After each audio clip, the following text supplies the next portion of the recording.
GN একতা মাধ্যমিক বালিকা বিদ্যালয় বাগেরহাটের শরণখোলা উপজেলার ধানসাগরে অবস্থিত এমপিওভুক্ত এই স্কুলটির কোনো শিক্ষার্থী এবারের এসএসসি পরীক্ষায় পাশ করতে পারেনি, অথচ স্কুলটিতে আছে ৯ জন শিক্ষক।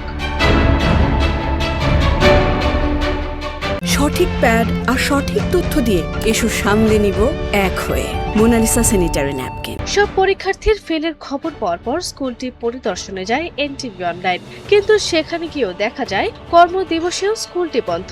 বিদ্যালয়ের মূল টিনশেড ও একাডেমিক ভবন দুটির দরজাতেই ঝুলছে তালা।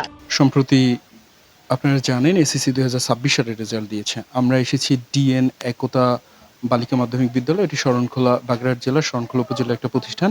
আমরা 3টার সময় এসেই দেখেছি যে স্কুলটি বন্ধ। আমরা এই স্কুলের রেজাল্ট সম্পর্কে যদি আপনাদেরকে একটু জানাই, স্কুলে 4 জন পরীক্ষা দিয়েছে, 4 জনই ফেল করেছে। 9 জন শিক্ষক থাকা সত্ত্বেও 9 জন শিক্ষকের এগেইনস্টে মাত্র 4 জন শিক্ষার্থী ফেল করছে, যেটি তুমুল আলোচনা সমালোচনা তৈরি করেছে। আমরা যখন ক্লাসরুমে আসি সেখানে দেখতে পাই লেখা I miss you, love you, K M, I love you, এই ধরনের কিছু উক্তি। শুধু এইটুকুর মধ্যে সীমাবদ্ধ নাই, পাশের ব্ল্যাকবোর্ডটা দেখতে পাচ্ছেন, ব্ল্যাকবোর্ডের অবস্থা খুব খারাপ। এবং আপনারা যদি একটু ফ্যানটা এখানে এই মুহূর্তে স্ক্রিনে দেখতে পাচ্ছেন, যেখানে লেখা আছে my best life, I love you জান, এবং ফ্যানের এই সাইডে কিছু নাম লেখা আছে Maria, Mariam, Marjan, M plus M, বিভিন্ন নাম ধরনের লিখে এক ধরনের কারিকুর্য করে রেখেছে। বিষয়টা হলো আমরা নতুন আসছি, আমরা যদি এই জিনিসগুলো এক ঘন্টা বা আধা ঘন্টার মধ্যে পেয়ে থাকি, তাহলে আসলে শিক্ষকরা কি করছেন, তাদের দায়ভারের জায়গাটা কোথায়? স্থানীয়দের সঙ্গে কথা বলে জানা যায় সকাল 10টা-11টার আগে স্কুলে আসেন না কোনো শিক্ষক, আর প্রতিদিনই দুপুর 2টার মধ্যে শিক্ষার্থীদের ছুটি দিয়ে চলে যান তারা। সঠিক প্যাড আর সঠিক তথ্য দিয়ে এসব সামলে নিব এক হয়ে। Monalisa sanitary napkin. এই স্কুলে কোনো শিক্ষার্থী পাস করতে পারে নাই, ঠিক আছে। বাংলাদেশে যে 312টা স্কুল আছে তার ভিতরে নাকি এইটা আছে। এই স্কুল আজকে 3টা এসে বন্ধ দেখছেন, অনেক সময় 1টা, 1.5টা, 2টা, এরা 2টার ভিতরে স্কুল ছুটি দিয়ে যে যার মতো চলে যায়।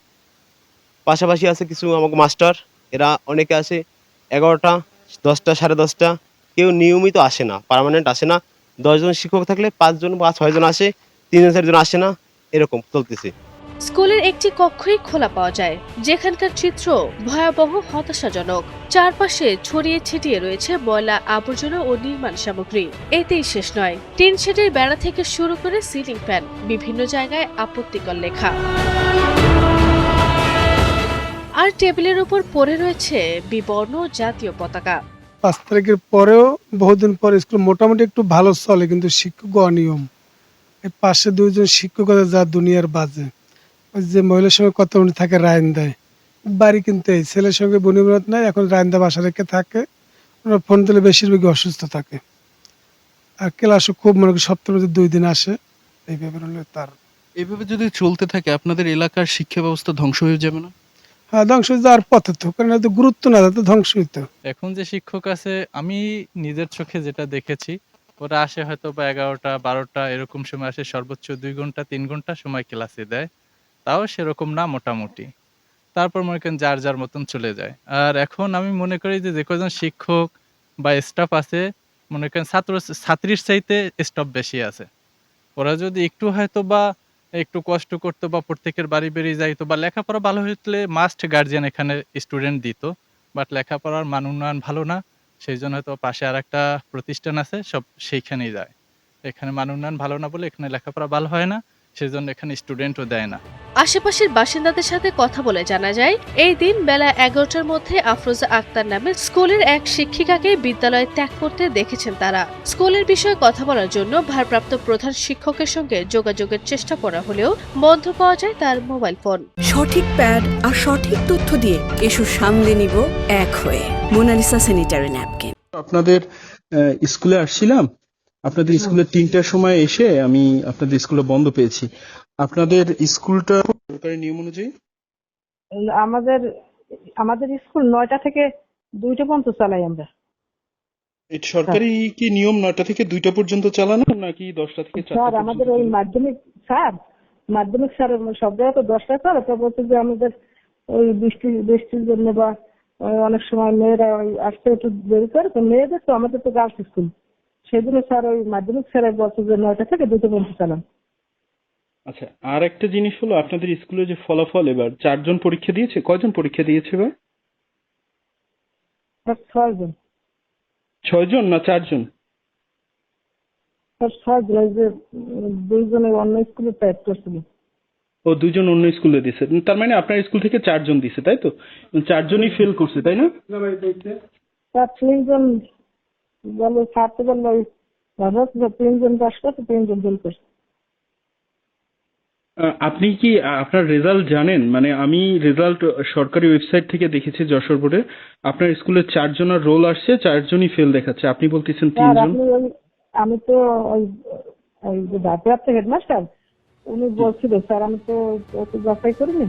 এ বিষয়ে জানতে চাইলে উপজেলা মাধ্যমিক শিক্ষা অফিসার ধনরঞ্জন মণ্ডল জানান, সাবেক ইউএনওর সময়ে প্রচণ্ড গরমের কারণে মৌখিকভাবে দুপুর 1টা পর্যন্ত বিদ্যালয় চালানোর অনুমতি দেওয়া হয়েছিল, সেটির আর পরিবর্তন হয়নি। আপনাদের ওই যে একতা ডিএন একতা মাধ্যমিক বিদ্যালয়ে আসছিলাম, স্কুলটা আমরা 3টার সময় আসছি, 3টার সময় আমরা বন্ধ পেয়েছি। স্কুলের টাইম কি 2টা পর্যন্ত? আমরা স্থানীয়দের সাথে কথা বলছি, ওনারা বলেছে 1টার সময় ছুটি হয়ে গেছে। টাইম তো 4টা পর্যন্ত, ওই কেউ হয়তো একটু আগে আগে ছেড়ে দেয়। ও আচ্ছা, আর এইটা নাকি প্রতিদিনই 9টা থেকে আপনি নাকি পারমিশন দিয়েছেন? আমি শিক্ষিকার সাথে কথা বললাম, উনি বলল আপনি পারমিশন দিয়েছেন 9টা থেকে 1টা পর্যন্ত চালানোর পারমিশন দিয়েছেন এমনটা। একটা না তো 2টা পর্যন্ত হয়তো চলায় অনেকে, 1টা পর্যন্ত চলায় না, 2টা পর্যন্ত। এইটা কি সুযোগ আছে মানে আপনার ফোন দিলাম, আমি তো ফোনেও পাচ্ছি না তো। আমি ওই যে যিনি সহকারী প্রধান শিক্ষক আছে তাকে ফোন দিয়েছিলাম, পাইনি। পরে একজন শিক্ষিকা ফোন দিলাম, তিনি বললেন যে আপনার পারমিশন নিয়ে আর কি 9টা থেকে 1টা পর্যন্ত চালায় বা 2টা পর্যন্ত চালায় এরকম। তার মানে এই বিষয়টা আপনি অবগত আছেন তাই তো? আচ্ছা ঠিক আছে। চিকিৎসা প্রদান তো ওই ইয়ে নেই, হ্যাঁ, প্রতিষ্ঠান ভারপ্রাপ্ত হেডমাস্টার দিয়ে ওদের চলছে। আচ্ছা, এমনি কি এটার সুযোগ আছে মানে মাধ্যমিক অফিসারের অনুমতি নিয়ে কি 4টা পর্যন্ত 2টা পর্যন্ত চালানোর সুযোগ আছে? না না, ওই ধরনের কোনো অনুমতি না। ইউনো সভাপতি ছিল তো, ইউনোর কাছে তখন হয়তো বলেছিল যে আমরা ওই 2টা টিফিন করে দিয়ে ওই ক্লাসটা ছেড়ে দেবে, এছাড়া তেমন কোনো বিষয়ে কোনো অনুমতি বা ওই ধরনের কিছু করে নেয়। স্থানীয়রা বলছেন 1994 সালে প্রতিষ্ঠিত স্কুলটি শুরুতে ভালোই চলত, কিন্তু কিছু শিক্ষকের স্বেচ্ছাচারিতা এবং ম্যানেজিং কমিটির অসচেতনতার কারণে ধীরে ধীরে ধ্বংসের দিকে যাচ্ছে প্রতিষ্ঠানটি। তাই দ্রুত তদন্ত করে অনিয়মের সঙ্গে জড়িতদের বিরুদ্ধে কঠোর ব্যবস্থা নেওয়ার দাবি জানিয়েছেন স্থানীয়রা।